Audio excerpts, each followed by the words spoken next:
Bonjour à vous les amis, ici Jonathan Demier, j'espère que vous allez bien, j'espère que vous êtes en forme, que vous passez une belle journée en ce samedi qui doit être midi, heure de France. Les amis, on est en direct de Tenerife, on se retrouve aujourd'hui dans la tournée Sparte pour une nouvelle interview avec un champion, un combattant extraordinaire qui va nous rejoindre dans un instant pour nous partager son histoire, son parcours. Et encore une fois les amis, merci à toutes les personnes incroyables qui prennent leur temps pour nous partager leur histoire. Il y a des combattants, des entrepreneurs, des champions olympiques et vraiment merci à tous. Le but de ces interviews c'est quoi? C'est vraiment de pouvoir donner la parole à toutes ces personnes qui œuvrent depuis des années, notamment pour les plus jeunes, pour leur donner l'inspiration et aussi leur permettre de voir que c'est possible. Donc dans un instant on va être avec Yorick qui va nous rejoindre dans ce live. Donc on est en train de se connecter. Pour ma part, je vais me tourner un peu. J'ai le soleil en pleine face. Yes, on va se mettre là. Alors Yorick, si tu rejoins le live, tu me dis en bas, tu as un petit bouton où tu peux te demander à rejoindre. Donc les amis, on est en train de se connecter en direct de Tenerife. Est-ce que la connexion est OK? Donc est-ce que je reçois l'invitation de Yorick? On va se mettre en direct. On va régler tout ça. Yes, on est bien. Ça devrait être OK. Alors, est-ce que la connexion? Yes. Salut Yorick. Ah, impeccable. Tu me vois? Ouais, je te vois. Tu m'entends bien ou pas? Ouais, alors attends, je règle à fond le son. Nickel. Super. De ton côté, ça va le son? Est-ce Ouais, que la connexion? Super. Bon, mais les ça- amis, on est en train de te mettre en direct. Yorick, je suis ravi de faire ta connaissance. Vraiment, et merci à toi d'avoir accepté cette interview, nous partager ton histoire, ton parcours exceptionnel de combattant. Vraiment, je suis ravi. Comme tu le vois, j'aime beaucoup les combattants, les gens qui se donnent la peine. Et vraiment, merci beaucoup. Et bienvenue à toutes les personnes qui passeront dans ce live, maintenant ou en replay. Mais Yorick, donc toi, tu es un combattant aujourd'hui classé 8e mondial, c'est ça? c'est bien ça chez la WBA, ouais. Chez la fédération WBA. Boxeur professionnel. Yes, boxeur professionnel, tu as été champion continental, c'est ça? Ouais, tout avant même parler de la boxe, je vais parler un peu de moi. Moi, je suis d'origine yézidi. Pour les peu de gens qui connaissent, c'est une petite minorité un peu partout dans le monde. J'ai grandi en Arménie et je suis arrivé en France dans les années 2000, où j'ai eu la nationalité, où j'ai commencé la boxe. Et voilà où la boxe nous a ramenés, quoi, aujourd'hui. Bah, magnifique. Mais déjà, je voulais te dire encore une fois un très grand merci. C'est un plaisir justement de mettre en avant des personnes comme toi qui, généralement, le parcours sportif d'un champion ou même d'un entrepreneur qui vraiment va très haut niveau, il y a toujours une histoire forte derrière qui donne une puissance, une énergie. Et c'est aussi le but de ces interviews. Mais comme toi, peut-être pour les plus jeunes qui te suivent, se dire c'est possible et justement d'être transparent sur le parcours. Donc, je vais te laisser la parole. Tu as commencé à te présenter, nous dire qui tu es, qu'est-ce que tu fais aujourd'hui et comment t'en es arrivé là. Vas-y, c'est à toi. Merci à toi et merci à tout le monde qui va regarder ce live. Tu sais, la vie est faite d'obstacles et quelles que soient nos origines, nos religions, on a tous à faire des sacrifices, à faire des choix dans la vie. Moi, tu sais, j'ai pas eu trop le choix. Tu sais, mes parents, ils ont dû se battre pour le meilleur, pour un futur meilleur pour ses enfants. Donc, ils ont dû quitter l'Arménie dans les années 2000. On est arrivé en Europe, on a fait quelques pays en Europe, Belgique, Allemagne. Après, on est arrivé en France en 2001 pour se dire, même le 11 septembre 2001, je me rappelle parce que c'était le 11 septembre, Wow. le truc chaotique. Donc oui, je suis arrivé en France, tu sais, avec autant qu'immigré. Donc j'avais vraiment tout à faire. Donc j'ai eu tu sais, il y a beaucoup de gens qui prennent ces situations d'être immigré ou d'être dans une situation défavorable comme, comme excuse. Alors au contraire, moi je pense que c'est une motivation, tu vois, que j'ai eu. Je pense que si j'aurais pas eu ces parcours que j'ai eu, j'aurais pas eu autant de motivation et de rage pour réussir dans la vie. Donc tous les gens qui subissent des maltraitances ou des génocides ou quelle que soit la situation dans laquelle ils sont, il faut utiliser comme ça comme motivation et comme raison de réussir dans la vie parce que dans la vie, tu sais, on ne part pas tous égaux, Exactement.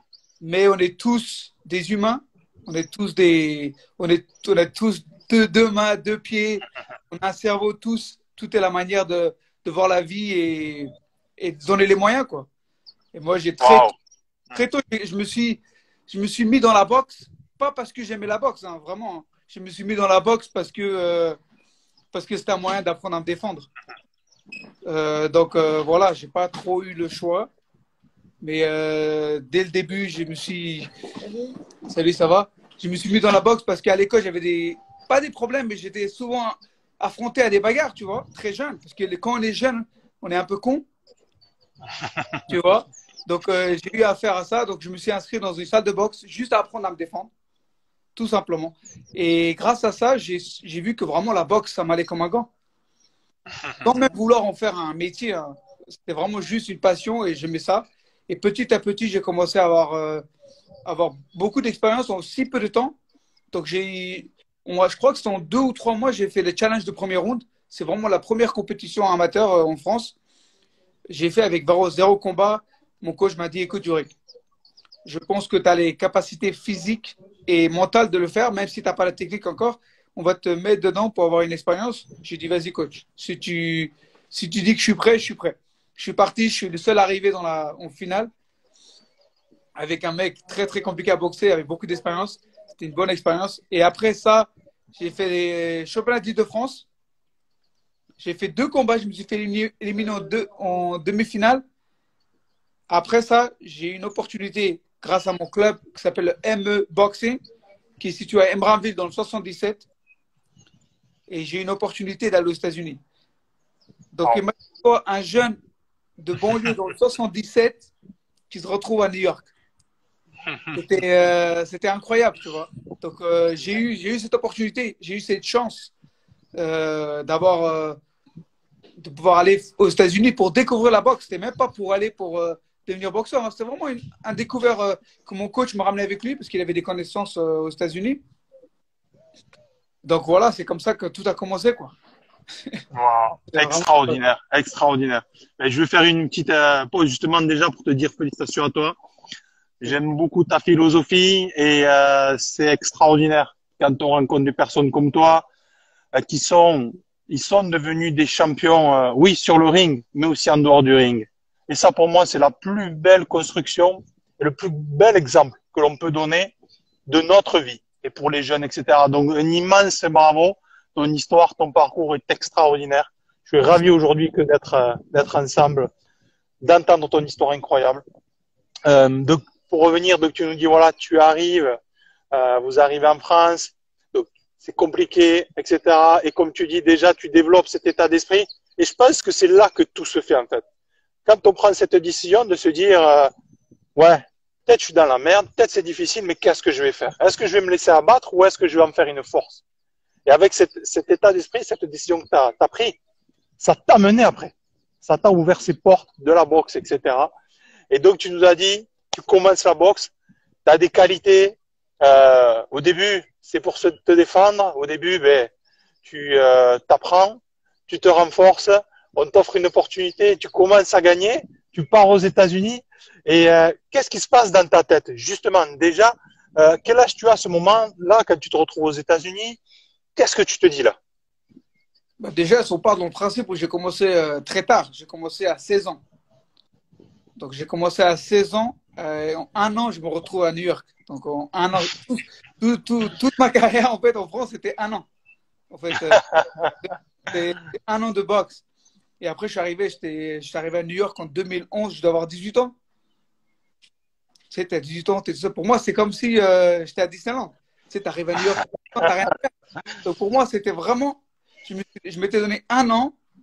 J'arrive là-bas, je fais une compétition qui s'appelle les Golden Gloves. C'est vraiment l'État. Ah oui. C'est l'une des compétitions les plus prestigieuses aux États-Unis. Donc, je me suis dit, si je fais la compétition, j'arrive à la gagner ou faire des bons résultats, je reste. Sinon, je retourne à la maison.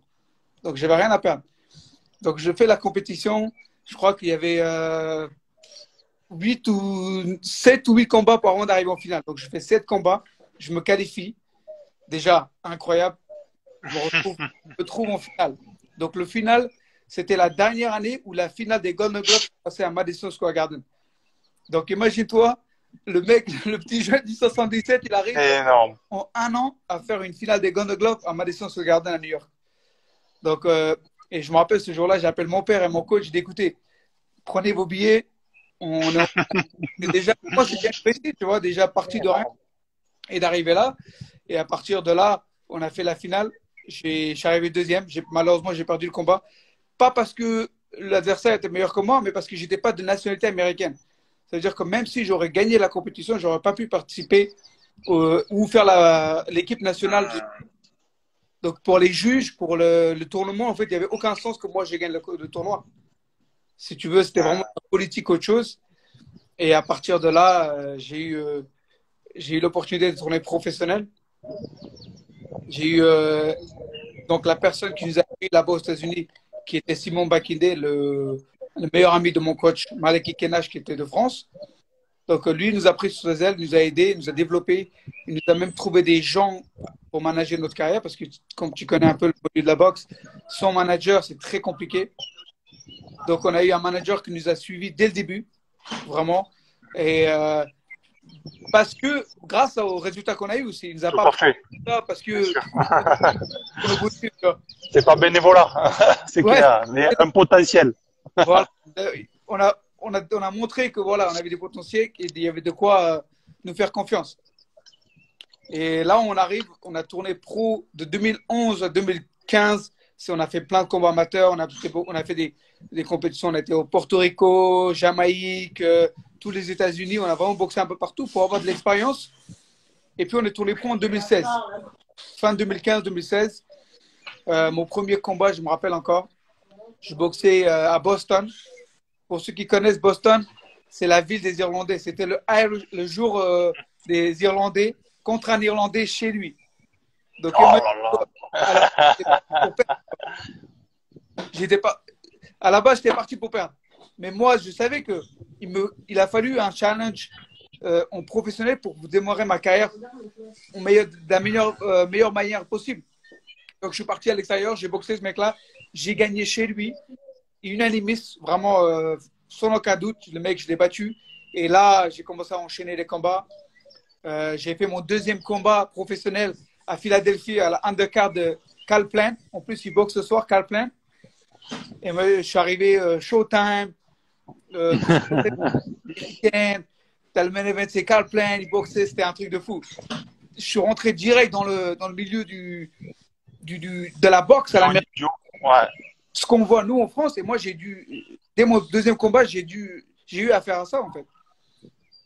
Donc c'était un privilège et un honneur j'ai su utiliser cet avantage que j'avais par rapport à un boxeur en France ou en Europe à continuer à faire des combats. C'était pas très évident parce que les compétitions aux États-Unis, les adversaires sont beaucoup plus élevés.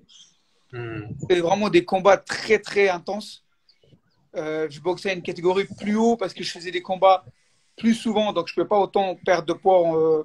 Je boxais à 66 kilos, donc dans une catégorie qui n'est pas naturellement la mienne. Mais bon, je voulais boxer souvent, donc je ne pouvais pas perdre de poids en peu de temps. Tout à fait. J'ai enchaîné.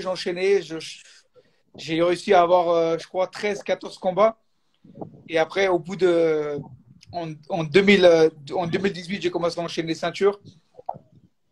J'ai fait la ceinture WBA Fédé caribéen au Jamaïque. Après, j'ai enchaîné avec la WBA Fédé latine au Mexico. Incroyable. Et j'ai boxé pour le USBF, USA Boxing Federation à Atlantic City. Et après, il y a eu le Covid. Le Covid, tu sais, le Covid, ça m'a. En fait, moi, ce qui s'est passé, c'est que quand il y a eu le Covid, je suis retourné en France. Je suis revenu en France. C'était un peu le chaos aux États-Unis. En France, encore ça allait, c'était le chaos là-bas. Je suis revenu en France et par rapport à mes connaissances, j'ai pu partir au Mexique. Yes.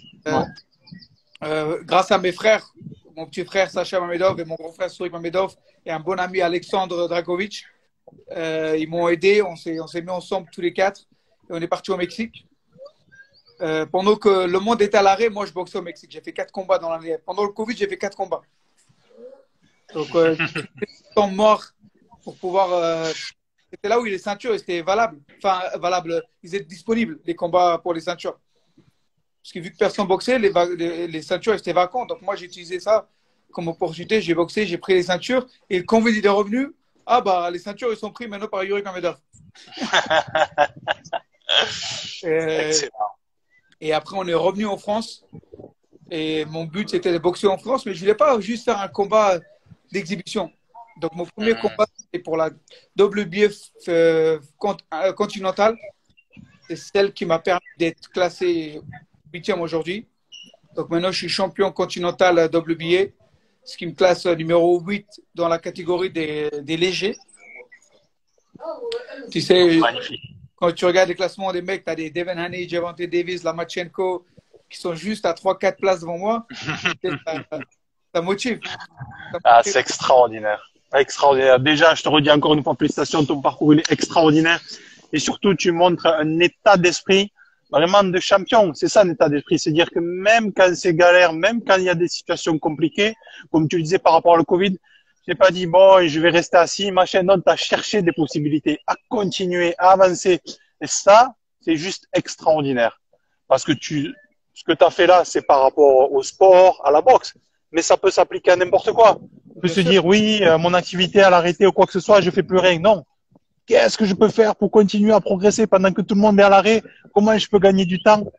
Et ça, c'est vraiment un état d'esprit extraordinaire. La question que je vais te poser, on va revenir sur ton parcours, c'est quelle est ta plus grande source de motivation à toi, Yorick, aujourd'hui? Qu'est-ce que c'est qui t'anime au plus profond de toi-même de continuer avec cette discipline? Tu sais, dans la vie, si tu fais que pour toi, en fait, ta motivation, elle n'est pas aussi intense que quand tu fais pour des gens. Moi, tu sais, quand je t'ai dit au tout début, moi, je suis d'origine yézidi. Et les yézidis, on a subi 74 génocides. Et l'une des dernières qu'on a subies, c'était contre Daesh, les ISIS, tu sais, en 2014, en Irak. Donc, c'était vraiment un massacre. Ils ont massacré un peuple. Ce qui est vraiment très, très grave, c'est qu'ils ont ils ont pris toutes les femmes qu'il y avait chez nous et ils ont utilisé comme sex slave pour récompense aux soldats ISIS. Et en 2014, ça fait vraiment ça a donné, malheureusement, il a fallu un événement de telle grave intensité pour que les gens se rendent compte en fait du génocide. Et moi, c'est un parcours, les gens me suivent, ils savent que moi, je me bats pour ma communauté depuis 2011-2012. Donc, c'est l'une de mes... C'est d'être une voix pour le peuple. Il dit d'être un exemple pour les jeunes, je n'ai pas droit à l'erreur. Que ce soit dans le ring ou en dehors du ring. Tu sais, quand tu as tout un peuple qui te suit, il faut être un exemple, il faut être une voix, il faut montrer l'exemple à tous les jeunes. C'est pas évident, tu sais, c'est pas évident. On n'est pas personne parfait. Je dis pas que je suis parfait, mais j'essaie d'être la meilleure version de moi-même en tant qu'être humain, en tant que boxeur. Donc, à chaque fois que je monte sur le ring, je monte avec le drapeau yézidi, avec une chanson yézidi, pour que les gens qui ne connaissent pas, bonjour, les gens qui connaissent pas me connaissent et ceux qui me connaissent sont motivés. Donc, c'est l'une des raisons principales qui me motive. Ouais. Oh. Bravo à toi, ça m'a mis les larmes aux yeux, tu vois, parce que je comprends tout à fait ça. Et tu soulignes quelque chose que très peu de personnes finalement sont habitées. Toi, tu es habité par une cause qui te dépasse, par une mission qui te dépasse. Et ça, c'est juste extraordinaire. Parce que comme tu l'as dit, on peut avoir notre propre nombril. Mais pour moi, quand j'étais plus jeune aussi, j'ai eu la chance de jouer 15 ans au rugby. À haut niveau, en France, en Australie, j'ai beaucoup bougé, tout ça. Mais ce qui m'a toujours motivé, c'était pas que moi, tu vois. C'était avoir cette raison plus grande. Et on se dépasse quand il y a quelque chose qui nous dépasse. Bien sûr. Tu sais, c'est ça ce qui fait la plus grande différence, en fait. Non, c'est très important. Chaque personne, hein. Après, ça peut être une raison individuelle, personnelle ou que ce soit pour ta communauté. Mais il faut une raison. Parce que quand tu arrives dans les moments durs et quand tu arrives à réussir un petit peu dans la vie ou arriver à des niveaux où tu t'aurais même pas imaginé, tu dis, ah, c'est bon. Mais tu sais que là, c'est pas pour toi. Tout à fait. Tu peux, en fait, à travers ce que j'appelle ma mission, à travers ma mission, c'est la mission de tout un peuple, toute une génération, en fait, que je peux motiver. Et pour moi, après que la carrière de boxeur elle est finie, une fois que tu enlèves tous les matériels qu'il y a autour, qu'est-ce qu'on va reconnaître? Moi, c'est ça qui importe pour moi. C'est Yuri qui a essayé de faire le maximum pour les gens qui le suivent. Oublie la boxe, mais en dehors de la boxe. Tu sais, moi, j'ai une association qui s'appelle Yurik Mamedov. Donc, quand je fais des combats, je fais des donations pour cette association-là où on aide des Yézidis. Là, je pars en Arménie la semaine prochaine. Où on va aussi aider des écoles. Où, tu vois, c'est vraiment, ça me tient à cœur. Magnifique. C'est quelque chose que je fais en échange. Pas parce que je dois, parce que je ne dois rien à personne, mais en fait, j'ai besoin de ça, en fait. Tu sais, Je comprends tout à fait. dans la vie, il y a des choses. Donner, pour moi, donner, il y a plus, je reçois plus de satisfaction que de prendre, on va dire. Tout à fait. Mais ça, c'est quelque chose de très grand. Très grand. Et on voit que tu as une grande âme et une grande cœur, un grand cœur. Merci. Et c'est ça qui est extraordinaire. C'est ça. Et ça, c'est des messages comme ça que c'est pourquoi je fais ça aussi à mon échelle de pouvoir redonner. Tu soulignes quelque chose de très important, c'est que dans une vie, on fait des rencontres. On peut entendre une phrase, un mot, faire des rencontres ou quelqu'un qui peut changer toute notre vie. Et ce que tu fais, c'est extraordinaire aussi parce qu'on ne sait pas ce que ça peut donner. Que de faire un sourire ou que dire à quelqu'un, t'es un champion ou à un jeune, d'offrir une école ou quoi que ce soit. Ça, c'est juste extraordinaire. Et la plus belle des choses, comme tu dis, quand on a ressenti ça au fond de soi, quand vraiment on a cheminé, quand on comprend que la plus grande récompense, c'est de donner, parce que ce que l'on ressent, ce que l'on a en retour, c'est extraordinaire, en fait. Extraordinaire. C'est rien de plus fort. Et quand tu ressens ça, c'est-à-dire, à chacun son niveau peut aider quelqu'un, mais plus, donc c'est une motivation de plus je vais réussir dans la boxe, dans la vie, plus je pourrai aider. Donc c'est vraiment, tu as envie de l'aider, mais c'est par rapport à chacun, à son niveau, chacun à son moyen. Plus tu as les moyens, tu peux aider, plus tu as une voix, plus tu peux raisonner, en fait. C'est Exactement. plus ta voix résonne. Et tu sais, pour que moi, en fait, dans ma tête, ça fait plus de sens de aider, motiver quelqu'un, apprendre à quelqu'un à devenir quelqu'un, que de lui donner, je sais pas moi, du matériel. Tu comprends ce que je veux dire? Exactement. Parce que tu lui donnes du matériel, il a, mais il ne sait pas comment le faire, parce que ce soit de l'argent. Il faut apprendre aux gens, comment faire, comment y arriver eux-mêmes, parce que c'est comme ça, en fait, c'est développer un savoir-faire ou développer une manière d'être engagé dans la vie pour réussir. Pas juste on lui donne quelqu'un ou tu lui aides. Aider quelqu'un pour que lui réussisse. Pas le mettre dans des endroits où il n'a rien à faire. Tu comprends? Parce que moi, je suis arrivé là parce que personne m'a. Les gens m'ont accompagné. J'ai beaucoup de gens qui m'accompagnent, que ce soit mes frères, la famille ou mon coach. Mais personne m'a pris par la main. Et si tu prends quelqu'un par la main et tu l'accompagnes, il n'apprendra jamais par lui-même. Il faut le laisser. C'est comme un enfant. Il n'apprendra jamais à marcher si tu ne laisses pas. Il se lève, il retombe, il remarchera après. C'est pas grave. C'est très important. Exactement, Yuri. Ce que tu soulignes, c'est très, très important. Ça me fait penser à cette fameuse histoire. Tu connais certainement de dire, tu peux donner un poisson à quelqu'un et le nourrir. Ou alors, tu peux l'apprendre à pêcher pour se nourrir. C'est vrai. Et ce que tu dis, c'est aujourd'hui, c'est le plus beau cadeau qu'on puisse faire, c'est ça. C'est aussi, à notre niveau, à notre mesure, aider les gens à devenir indépendants. Parce que comme toi, tu es le parfait exemple. Si tu deviens indépendant, bah après, tu es libre. Ton pouvoir, c'est toi qui l'as quelque part. Tu peux te créer. Bien sûr, chacun. Tu sais, après, le problème, c'est l'environnement dans lequel on grandit. Moi, je dis toujours, c'est pas la personne, mais l'environnement dans lequel on vit. Parce que si tu te laisses emporter ou te laisses influencer par l'environnement dans lequel tu es, c'est très compliqué de s'en sortir. Et autant jeune, ça demande beaucoup de courage et de détermination pour dire non, je veux m'en sortir. Parce que la facilité, c'est d'y rester. C'est facile d'y rester. C'est facile d'avoir un boulot, tu rentres à la maison tranquille, tu as tapé, tu as les vacances. C'est très facile. Et après, les gens ils se plaignent parce qu'ils ne sont pas assez payés ou pas assez. Mais parce que tu as choisi cette zone de confort dans laquelle c'est comme le right, comme on dit les Américains, c'est comme le un hamster, la roue de la. Ouais. Right c'est ça. Et après, c'est dur. Exactement. étant jeune, moi j'ai grandi dans la banlieue. Mais c'est pas pour autant que je me suis dit non, tu sais, je vais rester là, je vais travailler. Non. Tu sais, moi j'ai travaillé, j'étais plombier à la base, hein. Mais j'ai tout abandonné, je suis parti parce que c'est pas ce que j'envisageais, c'est pas comme ça que je voyais. Et il y a beaucoup de jeunes, ils sont motivés par quelque chose. Il faut essayer, il n'y a rien à perdre. Exactement. Et en essayant, même s'ils ne réussissent pas, ils apprendront par leurs échecs à mieux faire. Tu vois, donc l'échec, c'est pas quelque chose de mauvais. Au contraire, c'est une bonne leçon. Mais les gens ont tendance à croire que non, je veux pas envie, j'ai pas envie d'humilier ou j'ai pas envie que les gens me jugent. Et tu sais, le seul qui nous juge, c'est là-haut, hein. Tout le Exactement. reste, et nos parents. Du moment que tu rends tes parents fiers, c'est le reste. Je vais pas dire qu'on s'en fout, mais ça compte pas pour moi. Enfin, pour moi, rien compte. Faut pas s'attendre. Il faut pas se fier aux apparences et aux jugements des gens autour de soi.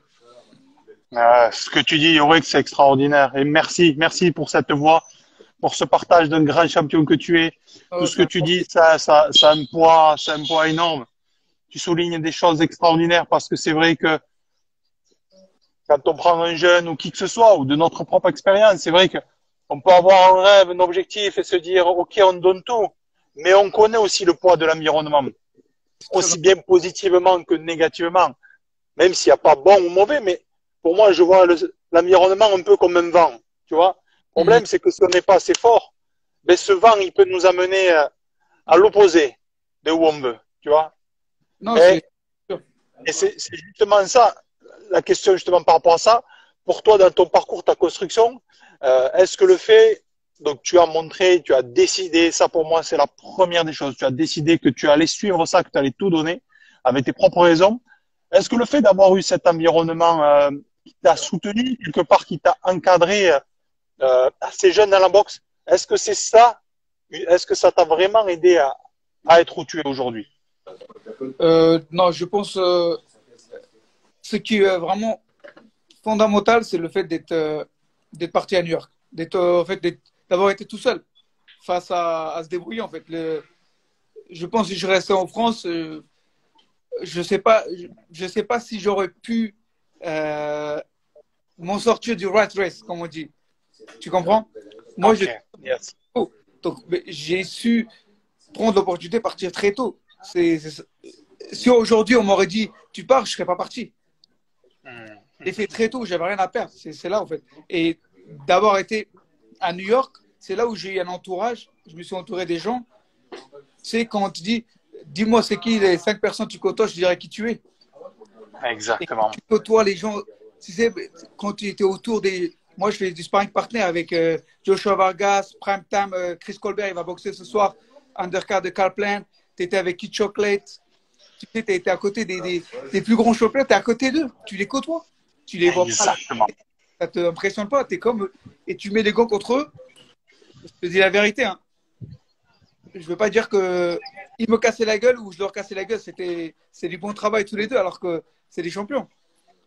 Mais c'était cet environnement-là, je pense, qui a fait que. Yes. Pour moi, les 2 frères à moi, Romain et Fred, qui étaient aussi qui m'ont rejoint, on a été en fait dans un environnement motivé et qui nous a fait aussi grandir et développer une meilleure boxe. Ouais. C'est ça que tu dis et c'est sur le point que je voulais te rejoindre. C'est ça, c'est de dire qu'à un moment donné, toi, tu as décidé, tu as eu cette opportunité, tu l'as saisie, tu es allé à 200% et à un moment donné, tu t'es créé cet entourage, tu l'as décidé. Et on dit toujours, dans un sportif de haut niveau, on fait attention, qui c'est qui rentre dans notre vie ou non. Et tu t'es construit ce noyau fort. Et forcément, si tu t'entraînes avec les meilleurs, si tu manges avec les meilleurs, si tu vis avec les meilleurs, à développer tout ce potentiel. Bien sûr. Et aussi, même au jour de tous les jours, hein, savoir, tu sais, des fois, les gens, ils t'appellent, tu réponds pas ou tu pars pas, ils t'invitent, ils croient que tu t'as pris la grossette. Non, c'est que moi, je peux pas sortir en soirée où tu fumes et tu bois, rentrer tard. Moi, je peux pas. Ou je peux pas traîner avec des gens qui fument ou qui fument ou qui n'ont pas la train de vie. Et les gens, ils comprennent pas que moi, le fait que je restreins mon environnement ou les gens autour de moi pour rester focus, pas parce que je j'ai pris la grossette ou parce que je veux pas être votre ami. Non, c'est je ne peux pas me permettre. Il y a, Exactement. il faut que mon environnement soit avec des gens qui sont dans la même optique que moi. Personne, je peux pas aller. Moi, j'ai des potes qui m'invitent. Viens, on va dans une chicha. Mais je peux pas être dans une chicha, je ne fume pas. Je veux pas être dans un environnement où il y a la fumée. Tu comprends? Donc, c'est dur à adapter. Mais après, encore, faut pas prendre les gens qui sont avec toi, ils vont comprendre. Ce qu'ils comprennent pas, c'est qu'ils ne vont pas ton bien. Exactement. Tout à fait. Tout à fait. Tu as tout résumé. Si tu veux ma réussite, arrête de m'engrainer. C'est aussi simple que ça. Tu as tout résumé, Yorick, par rapport à l'environnement et merci de partager tout ça. Si vraiment la personne elle tient à toi, si vraiment c'est un ami, elle peut faire elle ce qu'elle veut, mais elle doit respecter tes choix, tout simplement. Il n'y a pas à critiquer, à rejeter, chacun sa vie. Toi, tu as décidé ça. Si les gens l'acceptent, c'est que vraiment c'est des personnes qui t'aiment. Sinon, ok, chacun ce chemin. C'est comme ça. Yorick, pour revenir à ta carrière extraordinaire, aujourd'hui, où tu en es, quel est ton objectif, jusqu'où tu veux pousser les choses dans la boxe, quelle est la suite pour toi, comment ça se prépare? Bah déjà, la suite, c'est le 17 mai à Paris. C'est mon prochain combat. Je voudrais passer un très grand big up à mon promoteur Prestige Fight, Jamel Yacouben, avec qui, dès que j'arrive en France, on a pu se mettre d'accord sur un game plan qu'on a mis ensemble en place. Et le game plan, c'était déjà de gagner mon titre en France. Et là, je vais le défendre au mois de mai. Donc, les gens qui nous écoutent, ça sous Fight Nation. Le 17 mai à Paris, je vais défendre mon titre. Et après ça, on va continuer à monter dans les classements. En défendant mon titre, je vais passer du 8e, peut-être 7e ou 6e, en sachant que la Lomachenko est numéro 5. Et là, je suis dans une position où je reçois des appels tous les jours. Hein. Ou peut-être demain, mais peut-être dans un mois, on reçoit un appel de la Lomachenko ou d'Evan Haney, parce qu'on est dans les 10 double billets, donc ils sont pas le choix de me boxer en fait. Ils sont obligés de boxer l'un des 10. Donc, je m'appelle demain, tu veux être challenger pour Devin Haney. Donc il faut être prêt à tout. On est à ce niveau-là maintenant. Les gens, je sais pas. Ah là là, c'est du lourd. Maintenant, on est à un appel pour un gros championnat du monde. Maintenant, pour rester dans la course, il faut continuer à gagner. Faut continuer à s'entraîner dur parce que je ne m'entraîne pas pour ce combat-là. Moi, je m'entraîne depuis des années, ça fait 10 ans, pour le combat qui va arriver. Donc, c'est pas comme si ça va être une surprise. Moi, je savais que ça allait arriver. Les gens qui connaissent, ils savent que moi, j'ai envisagé ça depuis c'était mon but. Sinon, j'aurais arrêté. Donc, tu vois, on est arrivé là où on est aujourd'hui. Maintenant, il faut rester concentré et focus. Et les gros combats arrivent très bientôt. Ah, on va suivre tout ça, Yorick. Merci. Extraordinaire. Et encore une fois, j'ai un immense honneur pour moi, pour nous tous, d'ailleurs, d'être avec toi aujourd'hui. Et je sais ce que c'est que d'être dans quelque chose tellement focus. Tu nous as accepté de nous partager tout ça aujourd'hui. Donc déjà, merci pour ton énergie, pour cette histoire extraordinaire, pour le message que tu défends. Il y a tout. Tout est réuni. C'est déjà extraordinaire. Et juste, j'avais une question. Est-ce que c'est le 16 mai, c'est ça? Tu nous as dit, est-ce qu'il reste des places ou pas? Donc, c'est le 17 mai. 17 mai. Ouais. Moi, avec Jamel Yacouben, Prestige Fight, on fait que des événements de gala. Il reste des places, des événements de gala dans des endroits très prestigieux. Donc, la billetterie, ça reste très cher. Vraiment, après, les gens, tout le monde peut acheter des billets. Ils vont sur mon Instagram, Yorick Ambedov. Il y a moyen de réserver. C'est juste, voilà, c'est des événements plus pour les entreprises, tout ça, dans deux. En fait, c'est les gastronomies. Les gens sont assis, en train de manger et voir des combats de prestige, de haute qualité. Donc, les gens, ils sont tout le monde est bienvenu. C'est juste, je préfère prévenir par rapport à la boxe. Bien sûr. C'est des prix très élevés, mais c'est par rapport à l'environnement et les combats qu'on fait, en fait, tels qu'on a. Mais oui, c'est 17 mai à l'hôtel Intercontinental de Paris. Donc, si les gens sont intéressés, c'est par réservation, on ne peut pas acheter en ligne. Il n'y a pas de billetterie en ligne. Donc, ils viennent sur mon Instagram, Yorick Ambedov, et ils m'envoient un DM et je mettrai leur nom sur la liste. Et après, je leur expliquer comment faire. Mais il n'y a pas de billetterie où on vend parce que c'est vraiment des événements. Bien sûr. C'est assez privé. C'est normal par rapport à tout ça. par rapport à tout ce que tu partages. Ben, écoute, merci beaucoup, Yorick. J'ai été ravi. C'était un grand honneur. Je vais te laisser le mot de la fin pour terminer cette magnifique interview. J'en profite pour dire, cette interview, s'il y a des gens qui nous rejoignent maintenant, elle reste enregistrée. Ça veut dire qu'elle sera visible sur Instagram, elle sera accessible, elle sera aussi partagée sur YouTube. Donc, pour diffuser ce message extraordinaire. Donc voilà, c'était une petite précision. Un immense merci. Je te pose une dernière question, après je te laisse tranquille. Si tu pouvais laisser une idée, une seule phrase, quelque chose dans le monde de très fort, où on mettrait peut-être ton nom, ton prénom, quelque chose qui est important pour toi, plus que tout. Qu'est-ce que tu aimerais laisser comme message? Vraiment, ce qui, c'est ne rêve pas. En anglais, on dit don't dream your life, live your dream.